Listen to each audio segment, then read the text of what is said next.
What's up, everyone? Welcome to this day in Philly Sports History for August 27th, 2024. I'm your host, Jim Montgomery.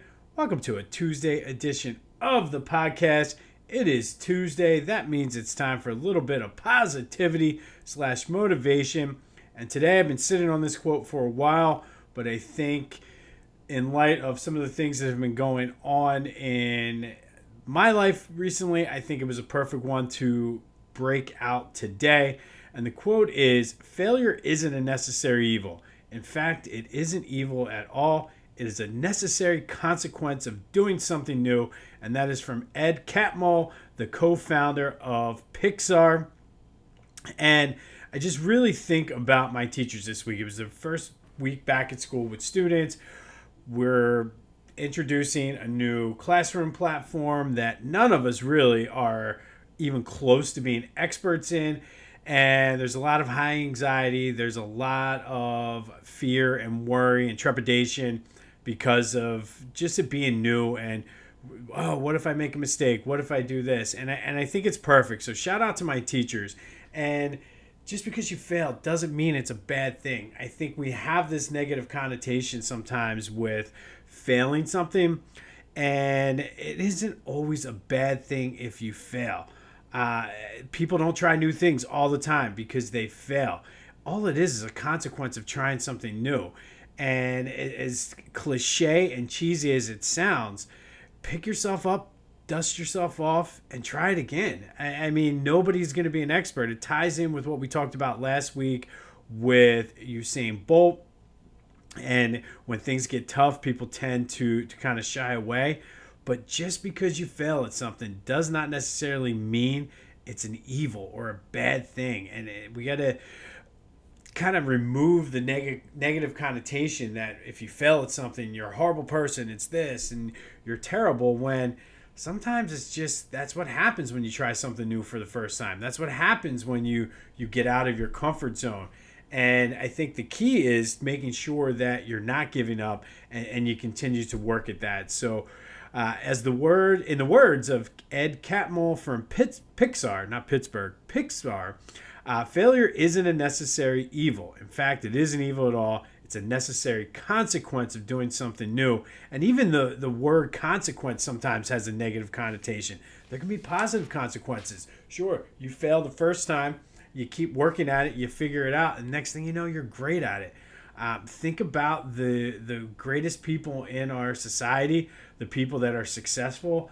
Most times those people have all kinds of failures on their resume, but they keep working at it. So as you go through your week, think about that. Failure isn't a necessary evil. In fact, it isn't evil at all. It's a necessary consequence of doing something new. And that is from Ed Catmull from Pixar, not Pittsburgh, Pixar. Hopefully that'll help you get you through your week and you can take something away from that. All of these quotes that I bring up on Tuesdays and all of the messages certainly help me out. And this one was very appropriate, again, for me this week, just with all the newness and things happening in my school, my day job, and just the perseverance of my teachers. So if any of my teachers are out there, which I know a few of them do listen, thank you. And don't worry if you fail. It's not an evil thing. It's just a necessary part of trying something new. So take that through your week, and we'll be back with another Tuesday motivation / positivity next week. Be sure to follow me on social media, Jimbo_Mott, Twitter and TikTok, on Instagram at Philly Jimbo. Be sure to spread the word as well. Word of mouth is one of our biggest things that helps us grow this. And then subscribe to the YouTube channel, even if you're listening on the podcast. That's at Jimbo_Mott. We'll have some things to try to up those YouTube subscriptions next week, so stay tuned for that. We are approaching the 2nd anniversary. I have a couple things lined up. Not quite sure how I want to do it yet, but stay tuned for that. And then pretty much the rest of the month of September, then we are going to look at some of the villains that have haunted us over the years as we get ready to head into the fall and Halloween season. And then, of course, in October, we'll do our Philadelphia Sports Hall of Fame induction spotlight. So lots of good stuff on the horizon. Football season is coming. I'm still trying to figure out a way to do some live streaming. So stay tuned for that. And as I always say, the best way to stay involved and stay in the loop is to subscribe to the YouTube channel. All right, some Phillies news before we get into the game. Jose Alvarado was placed on the restricted list for personal reasons. Not sure what's going on there. I don't know if it's family related, mental related, but wish him the best and a speedy resolution to whatever is wrong and going on in his life. Michael Mercado was called up to take his spot. The touchy topic or subject of the day yesterday was the fact that Taijuan Walker got a vote of confidence from Rob Thompson. Not sure if that's coming from above Rob Thompson, if Rob Thompson believes that. Either way, Taijuan Walker will be pitching tomorrow in the finale of the Astros series. And I don't know what to make of it. I mean, Taijuan Walker is terrible. However, I have put it this way. They're claiming, I guess, that there's no one better that they can throw out there. I tend to disagree. I think any of the young guys you could put out there and have just as good of a chance, if not better, than putting Taijuan. I have a hard time also believing that this is not about his contract, but we'll see how it goes on Wednesday. Best thing to do is just take care of business tonight and win at least guarantee yourself 2 out of 3. But what a game yesterday, 3-2. Bryce walked it off in the 10th, and it was a fun game, and this team is now fun to watch again. For the past week or so, even though maybe even in the Braves series, they weren't their best there, but going back to the Braves series, this team has been fun to watch again. There for a period of time in July and August, they were not fun to watch. It was just a net. To borrow a line from Ed Catmull, it was a necessary evil. And yes, watching that team was evil at times, but they're actually fun to watch. Their approach still appears to be changed. They're seeing more pitches. They're taking walks. They're working counts and things like that. They left a lot of guys on base yesterday, but I guess the takeaway for me was the fact that they had 10 guys on base, where a month and a half ago, that was not happening. Even 3 weeks ago, that was not happening. So the approach feels better. And like I said, they're fun to watch again. It's actually enjoyable, because it wasn't enjoyable. I mean, it is what it is. Say whatever you think. Oh, sports are supposed to be. They were not fun to watch. So over the past week or so, they've been must-see TV here in our house.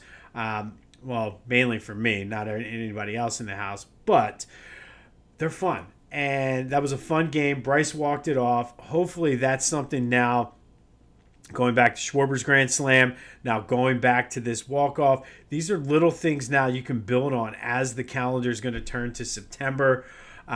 So I like the direction. I'm still not quite ready to go all the way in yet, and that's because I've been burnt so many times. It's definitely the PTSD kicking in. Not ready to say they're all the way back, but they are well on their way. And to me, the biggest takeaway is they're fun to watch again, which they had not been. So we will take it. Should be another good one tonight. Nola versus Verlander. Braves did win, so the Phils are 6 games up on the Braves. 1 game back of the Dodgers and 2.5 up on Milwaukee. We will continue to monitor the standings as we head toward the end of the regular season and that playoff push. Still a little too early for magic numbers, and plus Phillies in particular, I should say, have a history of making things interesting down the stretch. So I don't want to get into magic numbers yet, but we certainly will keep an eye on the standings and do a little bit of scoreboard watching. But good win, 3-2 yesterday. Nola versus Verlander tonight. Should be another, like I said, fun game to watch, and that's not something we've been able to say a lot recently. So we'll take it. Be sure to check out my boys over at the Clashing Conferences, doing good things. They are coming back with football this week. Baseball is gearing up for the playoff push. I'll be making an appearance this week for baseball tomorrow. That should be released on Friday. I'll keep you posted on the details.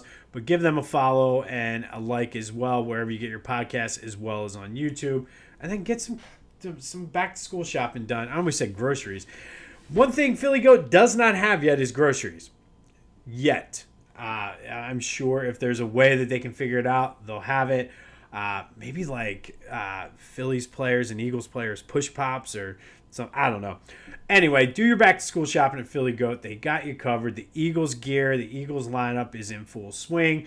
Gear up for the playoff push. Go support John Kruk's foundation or organization that he loves, the Battle Brothers Foundation, who does great things for our vets. Buy a Kruk shirt. Union are in a playoff push. Don't look now, but the Flyers are only a couple weeks away from training camp, which means the Sixers aren't far away either. So get your kids covered. They also have the stickers for the water bottles, hoodies, hats, you name it, they got it. Use the promo code Jim Montgomery to take 10% off of your order. That's phillygoat.com, promo code Jim Montgomery for 10% off of your order. Not a whole lot out of Eagles camp right now. Today at 4 is the deadline for their final 53-man roster. We'll have any noteworthy things on that tomorrow. I'm not really expecting a lot of surprises. Maybe how he might be active working the trade market. And I think once we see throughout the day, I'm sure there's going to be some big name players that will be cut that maybe Howie has his eye on. But as of right now, nothing major. But stay tuned for a full recap and update tomorrow. And this one kind of came in late after I'd already planned everything. Woke up today with news that I guess it was the city released the findings of that independent study on putting the Sixers' new arena down on Market Street. Have not had a chance to really dive into it yet. I was at the gym and then showered, and now here I am. But from what I've been able to see so far, which I think, as we thought, it'd be a financial win for the city. And basically, that area down there is a shithole. It's just a big empty lot. And it's such a wasted space. So much could be done there on Market Street heading toward the river. So it does seem to be, initial thoughts are financially it'd be good. One of the big concerns, and it did point out that there would be no loss of housing for any of the residents there. There is fear of gentrification and things like that. But again, I want to dive more in before I start commenting on things. And then traffic-wise, they're kind of basing it off of 40% of people taking mass transit, which to me, I don't know. Like, I think because the regional rail goes right there, you might get more people that don't like to drive into the city. My dad, I mean, granted, he's a little bit older now. My dad wants to take the train anywhere. When I lived in Roxborough, he used to want to take the train from Thorndale all the way into 30th Street or Suburban and then catch a connecting train. Basically like a 2-hour train trip to come see me in Roxborough and then walk from the train station because that's how he got his exercise instead of the 45, 50-minute drive. So you might, because the train station's right there. Patco runs in. You got the SEPTA Regional Rail right there. So, again, I have not looked at the specific numbers, just kind of read some of the little headlines and everything from there. So we will, I'll try to look into that either today or tomorrow and kind of give you my take on that. But at first glance, my first thought, to be completely honest, I love the idea of it. I really do. I know a lot of people are like, why change it? Just keep it in South Philly. I think it, as somebody who would love to take the kids down to more Sixers games, obviously part of that is the price of the tickets, but that's another conversation. I think it'd be a cool, fun trip. Hop on the train, go down, grab dinner at one of the restaurants down there, and then walk to the game, hop on the train back. Obviously, there'll be some logistical things that still need to be worked out with SEPTA as far as staying, which they still haven't figured out for Eagles games, but running later trains for later games. But, I mean, my initial reaction, and we talked about this is how long I've been podcasting and how long this whole thing has been going on.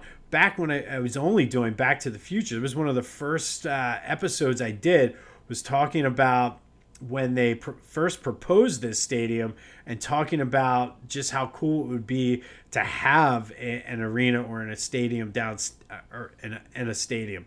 having an arena or a stadium downtown. So I'm all for it. I love it. I want to dive into this. Apparently, it's like a 350-page report, so give me a little bit of time to go through this. But my initial reaction always has been I'm a big fan of it, but I want to see what this independent thing, because obviously you don't want to screw things up. But a lot of the major talking points so far are it's not going to put people out of their homes, but you have sort of the gentrification thing. And like I said, I want to see what the report says about that. But stay tuned for that as I'm able to work through that this week. All right. Today, we're going to go back to the year 2000. And on this day in 2000, the Phillies beat the Giants 2-1 on a walk-off in 10 innings down at Citizens Bank Park. Bruce Chen went 8 2/3 inning, had 7 strikeouts, gave up the 1 run on 2 hits, threw 126 pitches. Pitchers just aren't built the same anymore. Bobby Abreu hit 2 solo home runs, including a lead-off inside the park home run to win it in the bottom of the 10th. Yes, Bobby Abreu hit a lead-off, walk-off, inside the park home run to win it for the Phillies in the bottom of the 10th. Scott Rowland also went 2 for 3 in this game with a walk and a double. And Bobby Abreu was one of the few bright spots for this terrible 1997 Phillies team. They ended up going, or not 1997, the year 2000 Phillies team. They had 97 losses. Can't read my own writing there. But along with, this was a fun game. I do remember watching this one. Why, I don't know. But Bobby Abreu hit the walk-off inside the park home run. He hit .316 that year, 25 homers, 42 doubles, 10 triples, 100 walks. And I still, to this day, not going to go on a long rant here, but Bobby Abreu is one of the more underrated and underappreciated Phillies of all time, probably because he was on so many terrible teams. Obviously, my two, I say it all the time, to me, the two most underrated, underappreciated athletes in Philly sports history are Brian Howard and Donovan McNabb. But I think Bobby Abreu has to be in the conversation.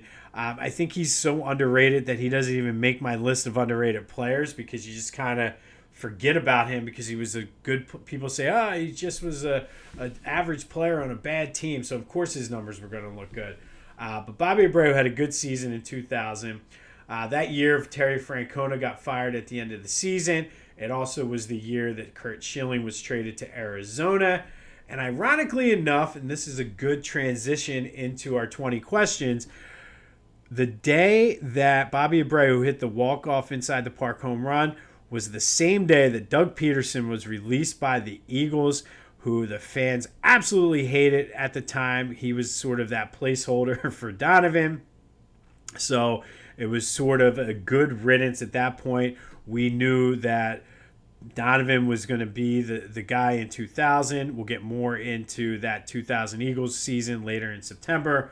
But fans, we hated him until he came back as our coach. And now he is one of our all-time favorite people due to winning the Super Bowl. See how that works out? You win in Philly, as Fred Shearer used to say, win now, walk together forever. So Dougie P was cut on this day.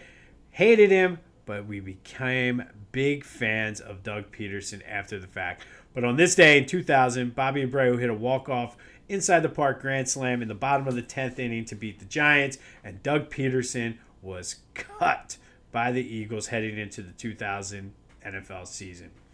All right, those 20 questions in 20 days. Yesterday, we talked about the new NFL kickoff rule, which really nobody knows what to expect from them. 56% of you said you don't like them. A lot of people were in between, yes, they like it, and they're not sure. I think a lot is going to be determined by what we see. But thank you, as always, for participating in the question of the day. We'll have another one here later in the show. But our 20 question in 20 days. Today, the question is, we're going to talk about Saquon Barkley. And obviously, he was the big ticket purchase for Howie Roseman during the free agent period. And the 3-year, $37 million contract. And it was kind of a shocker, kind of a surprise, very un-Howie-like, and truthfully, very un-NFL-like the way things are. Running backs kind of are going by the wayside as far as making big money. So this was a big deal for Howie to spend this money, not only in today's NFL, kind of bucks that trend that's been happening, but really the Eagles' philosophy in general. I mean, if you think back to Deuce Staley, they let him walk because of Brian Westbrook. They let Brian Westbrook walk because of LaShawn McCoy. And then we don't have to worry about what happened with Chip Kelly and LaShawn McCoy because they should have never let him go. However, I mean, even last year, DeAndre Swift had a Pro Bowl year. Let him go. Signing these guys like LeGarrette Blount, Jay Ajayi to like 1-year deals. It's not how he liked. And it's not like Saquon's coming in here without questions. Obviously, his health will always be a question. Has not had the most stellar career health-wise. Did play a lot last year. And then the other question is, how does he fit into this offense that has so many weapons already? Like, is he coming in to be a workhorse back? Is he coming in to sort of be a hybrid Brian Westbrook type? Lots of questions, and we didn't see much because they didn't play in the regular or preseason. Lots going to be dependent upon, I guess, Kellen Moore's offense and really knowing what he plans to do.